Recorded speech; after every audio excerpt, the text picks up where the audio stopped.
Hello साथियों, welcome to Nandan coaching zone. दोस्तों, इस वीडियो में हम प्रमुख रचनाएं पढ़ेंगे जो आपके एग्जाम में आती रहती हैं। आइए देखते हैं वीडियो। पहले हम पढ़ेंगे मुंशी प्रेमचंद। मुंशी प्रेमचंद की प्रमुख रचनाएं। इसमें वैसे तो इनकी रचनाएं बहुत सारी हैं, पर ये कुछ रचनाएं हैं जो ट्रिक के अकॉर्डिंग हैं। हम जानते हैं कि मुंशी प्रेमचंद को धनपत राय भी कहा जाता था। धनपत राय भी कहा जाता था। धनपत राय, ये एग्जाम में बहुत पूछा गया कि प्रेमचंद को क्या कहते थे। धनपत राय भी कहते थे। इनकी प्रमुख रचनाएं कुछ हम ट्रिक से देखते हैं। ट्रिक हमारी है सोनी के कर्म से तीन प्रेम रंगों का मांग। तीन प्रेम रंगों का, तीन से यहाँ कोई मतलब नहीं है, प्रेम रंगों का मांग हम देखेंगे। सोनी के कर्म से प्रेम रंगों का मांग हम देखेंगे। सो से सोजे वतन, नी से निर्मला, के से कफन, कर्म से कर्मभूमि। कर्म कहाँ है? ये सोनी के कर्म। कर्म मतलब कर्म से क्या? कर्मभूमि। से सेवा सदन, सेवा सदन। तीन प्रेम इसलिए मैंने लिखा क्योंकि प्रेम से संबंधित तीन रचनाएं की हैं। तीन प्रेम मैंने इसलिए लिखा है ट्रिक में कि प्रेम से संबंधित की तीन रचनाएं हैं। प्रेम पचीसी, प्रेम प्रसून, प्रेम प्रतिज्ञा। ध्यान से देखेंगे, प्रेम पचीसी, प्रेम प्रसून और प्रेम प्रतिज्ञा इसीलिए लिखा था तीन प्रेम। रंग से देखें, प्रेम रंगों का मांग।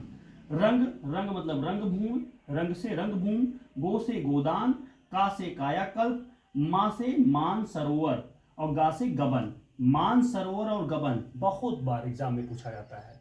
ये अभी उत्तर प्रदेश पुलिस का एग्जाम हुआ, उसमें पूछा गया मान सरोवर किसकी रचना है, तो मान सरोवर मुंशी प्रेमचंद यानी धनपत राय की रचना है। और गा से गबन की जगह हम गोदान भी देखते हैं। गोदान भी इन्हीं का उपन्यास है। ये गबन और गोदान बहुत ही फेमस उपन्यास इनके। एक और रचना इनकी है मंगलसूत्र भी बहुत इंपॉर्टेंट, जो अधूरी रह गई थी। ये भी बहुत पूछी जाती है एग्जाम में। तो ये हुई मुंशी प्रेमचंद की प्रमुख रचनाएं। इससे रिलेटेड और भी बहुत सारी रचनाएं हैं, तो हम इसको याद रखेंगे। सोनी के कर्म से प्रेम रंगों का मांग। तीन प्रेम रंगों का मतलब प्रेम पचीसी, प्रेम प्रसून, प्रेम प्रतिज्ञा, इसलिए तीन रंग लिखा हुआ था। आई होप आपको समझ में आ रहा होगा। आइए देखते हैं साथियों, इधर सूर्यकांत त्रिपाठी निराला की प्रमुख रचनाएं। इसके लिए भी एक ट्रिक है छोटी सी। अर्चना, आज तू अपने गीत सुनाओ। गीत मतलब दो बार गीत से है, आगे देखेंगे भी ट्रिक में समझ में आ जाएगा। अर्चना, आज तू अपने गीत सुनाओ। गीत मैंने टू लिखा है इसलिए गीत दो बार बोला। गीत सुनाओ। आ से अर्चना डायरेक्ट अर्चना ही इनकी एक रचना है। ज्यादातर नामों से रचनाएं इनकी हैं सूर्यकांत त्रिपाठी निराला की।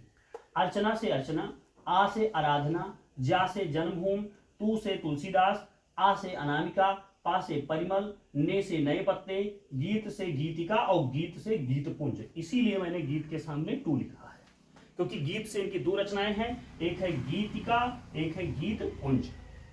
तो अब हम ट्रिक को एक बार मिला लेते हैं। अर्चना, आ से अर्चना डायरेक्ट है। आज, आ से आराधना, जा से जन्मभूमि, तू अपने, तू से तुलसीदास, आ से अनामिका, पा से परिमल, ने से नए पत्ते, गीत गीतिका और गीतिका। सुनाओ से कोई मतलब नहीं, इसको छोड़ देना है।